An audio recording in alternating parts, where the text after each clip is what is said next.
Bonjour à tous, aujourd'hui on va s'intéresser à cet aspirateur, le fameux aspirateur Henry de la marque Numatic, aspirateur que j'ai à la maison et qui ne s'allume plus. J'ai beau le brancher, appuyer sur le bouton et il ne s'allume plus du tout, il ne tourne plus. Donc on va essayer de démonter et de voir ce qu'il a et de voir surtout, en particulier dans cette vidéo, l'état des charbons au niveau du moteur et les changer. On va commencer par ouvrir cet aspirateur à l'aide des deux poignées qui sont sur les côtés et on reprend juste après. Voilà donc la tête de l'aspirateur qu'on va démonter un petit peu. Vous allez voir, il n'y a rien de très compliqué. Juste essayer de voir un petit peu qu'est-ce qui ne va pas. On va faire 2-3 tests de base. Pour faire ça, vous aurez besoin juste d'un tournevis cruciforme et d'un multimètre qui fait la fonction de test de continuité. Donc, qui nous permettra de vérifier si on n'aurait pas on va dire soit un circuit ouvert ou un court-circuit quelque part. On va vérifier, on va dire des petites choses basiques avant d'arriver au moteur. Pour le démonter, c'est pas très compliqué. Vous avez juste besoin de vous prendre un tournevis et vous allez avoir une série de 4 vis à l'extérieur et de 3 vis qu'on voit aussi un petit peu plus à l'intérieur. Juste des vis cruciformes, rien d'extraordinaire. On va juste dévisser tout ça.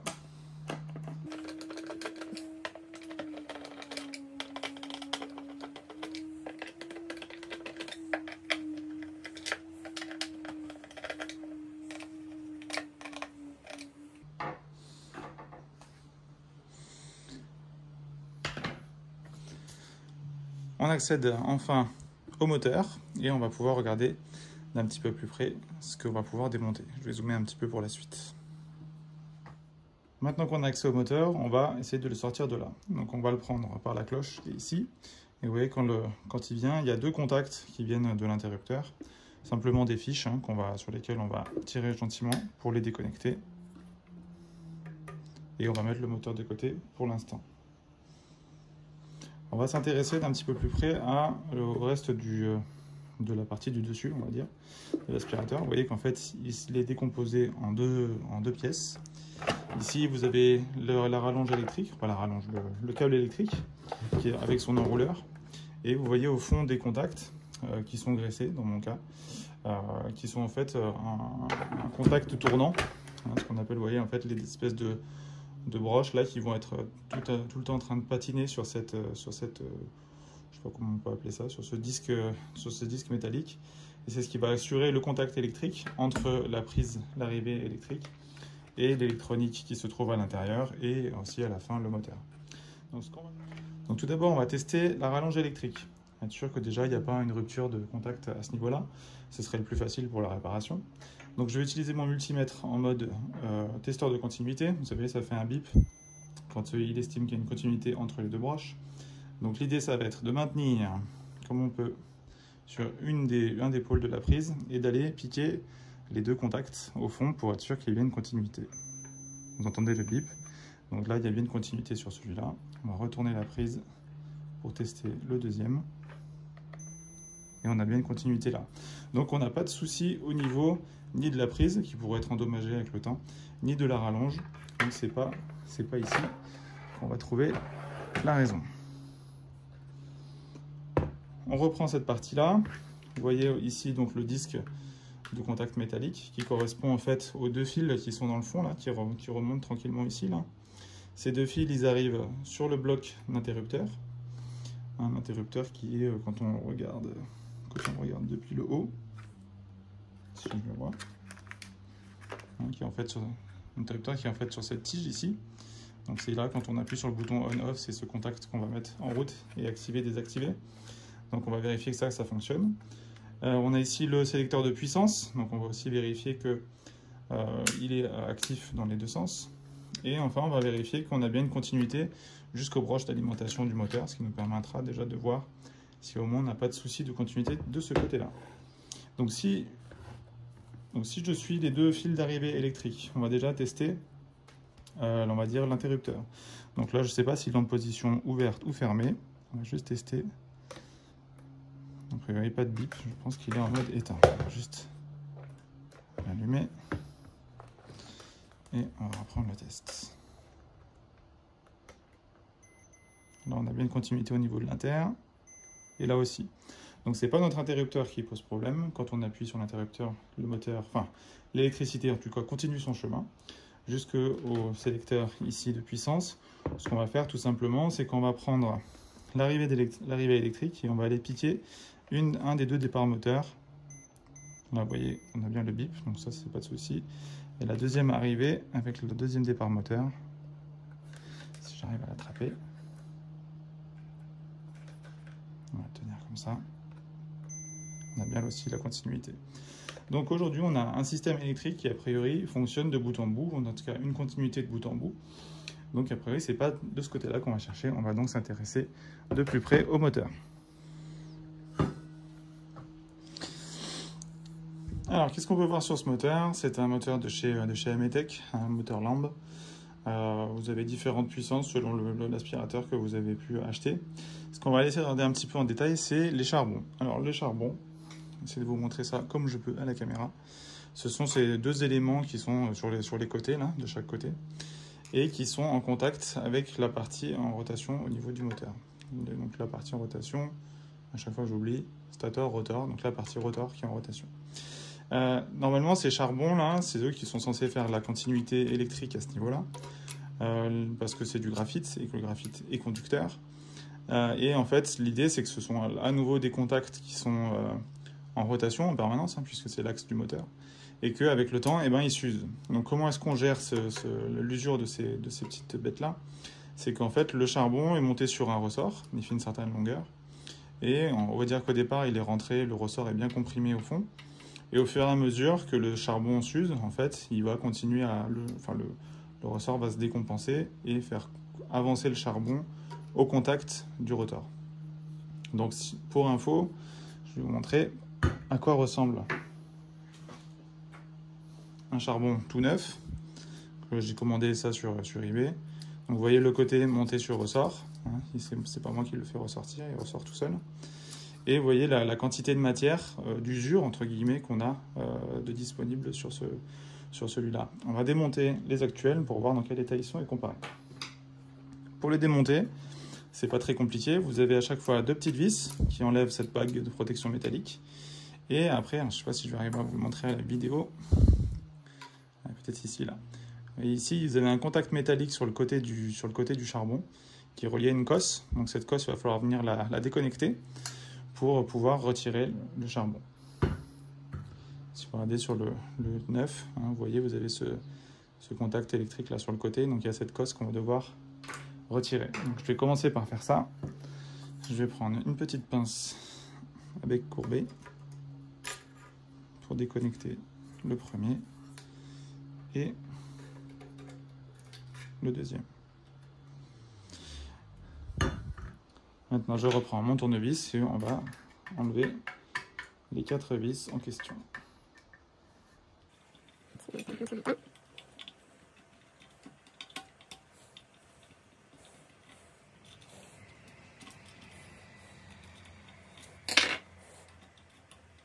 Donc, comme vous vous doutez, à l'intérieur d'un aspirateur, beaucoup de suie et de poussière, ce n'est pas l'endroit le plus propre, hein.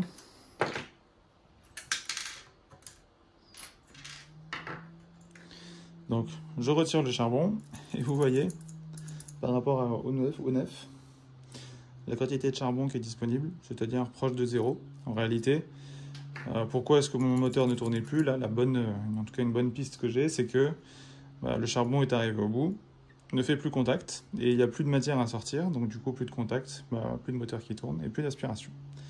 Donc il était plus que temps de les changer. Alors comment est-ce que j'ai retrouvé les nouveaux? Simplement il y a une référence hein, sur le... Ici on peut la voir là, 23 11 480. J'ai simplement tapé ce numéro-là dans eBay et je suis retombé sur cette référence, ces nouveaux-là. Et on voit qu'ils ont la même référence inscrite dessus. Et on voit que ça ressemble. Hein. On est sur le même genre de produit. On va procéder au remontage. Donc on va pousser pour être sûr que ce soit bien dans l'axe. Vous voyez qu'il y a un ergot en dessous qui va devoir se placer aussi là-dedans. C'est ça qui permet que le charbon ne s'en aille pas. Donc il faut le rentrer un petit peu sous pression pour être sûr qu'on soit placé au bon endroit. Vous voyez en dessous là, l'ergot est bien rentré. Ça bouge plus. Je vais le maintenir parce que j'ai pas envie qu'il saute. On va venir reposer son petit cache. On a déjà au moins une vis pour cette ligne. Je sais pas moitié. Voilà. La deuxième vis.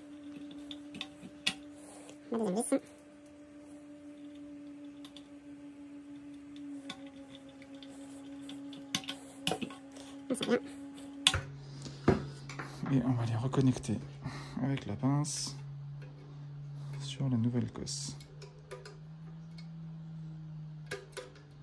N'hésitez pas à serrer un petit peu la nouvelle cosse en place. Le but c'est pas qu'elle s'en aille trop facilement. Du coup on va faire la même chose pour le deuxième charbon qui doit être normalement dans le même état. L'usure est censée être symétrique.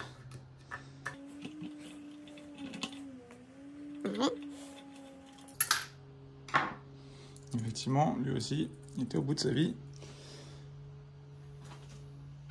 Commandez-les toujours par deux.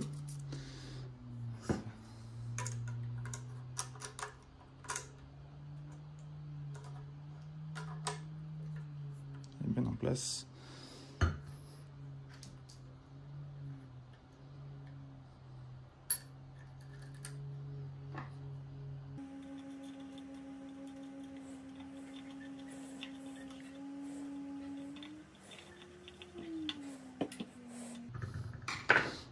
Et à nouveau, on travaille la cosse. Je trouve qu'elles sont un peu lâches. Donc je permets de mettre un petit coup de pince dessus, juste pour les resserrer légèrement. Pour être bien en contact avec le charbon. Et éviter les petits arcs électriques qui abîment le matériel. Voilà, c'est en place. On pourrait le tester en place ou simplement remonter au moins une partie de l'aspirateur. Normalement, dans les bonnes pratiques, vous pouvez vérifier deux petites choses. Qu'on voit bien les charbons en train de lécher tranquillement le rotor. Voilà. Ici, là, des deux côtés. De toute façon, même si c'est pas complètement, là je sais pas si ça se voit à la vidéo, c'est pas complètement parallèle, il y a peut-être un pouillème de degrés d'écart avec l'usure, ça va finir de se mettre bien en contact. Donc la recommandation normalement du constructeur, c'est de faire tourner le moteur à demi-régime. Alors à demi-régime, moi sur l'aspirateur, j'ai que le mode intermédiaire en termes de puissance. Donc je vais le laisser tourner un petit peu à cette vitesse-là. Mais pour faire ça, je vais commencer par remonter et donc on va faire dans l'autre sens.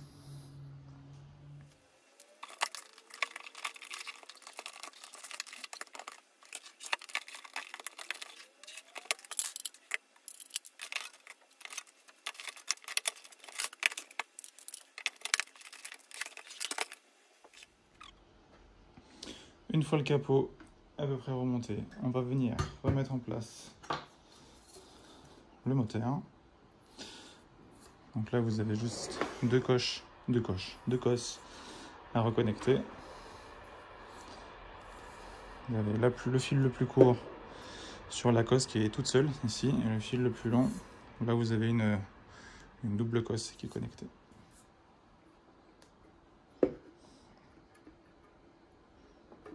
Ne le branchez pas à l'envers, sinon il risque de tourner à l'envers.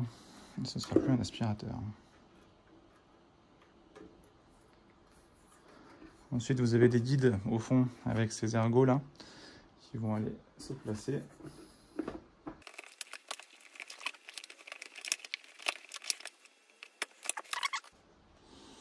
Ensuite, ne pas oublier, s'il s'est enlevé, le joint pour les vibrations. Et pour le capot, on peut regarder où est-ce qu'il y a cet ergot ici, qui vient appuyer sous l'interrupteur, pour éviter que l'interrupteur bouge. Ça vous donne le sens d'insertion. Avant de serrer, on ne va pas oublier les petites poignées qui se mettent dans les tranches de part et d'autre. Et on va pouvoir resserrer les vis.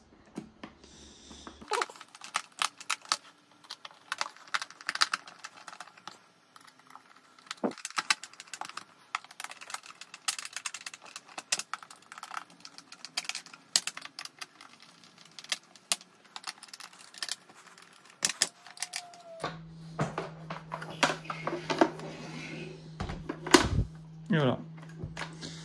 L'heure de vérité, on va tester l'aspiration.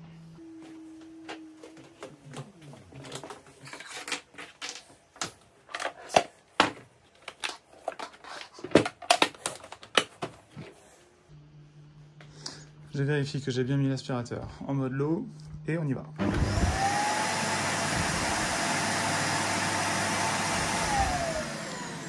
L'aspirateur se rallume sans souci. On est reparti pour un bon petit moment avec lui. Je vous suggère de le laisser tourner un petit peu, sans forcer, sans trop aspirer dessus. Peut-être même en enlevant le sac pour éviter que le moteur force, juste pour que on ait le temps de roder les nouveaux charbons qu'on vient d'installer.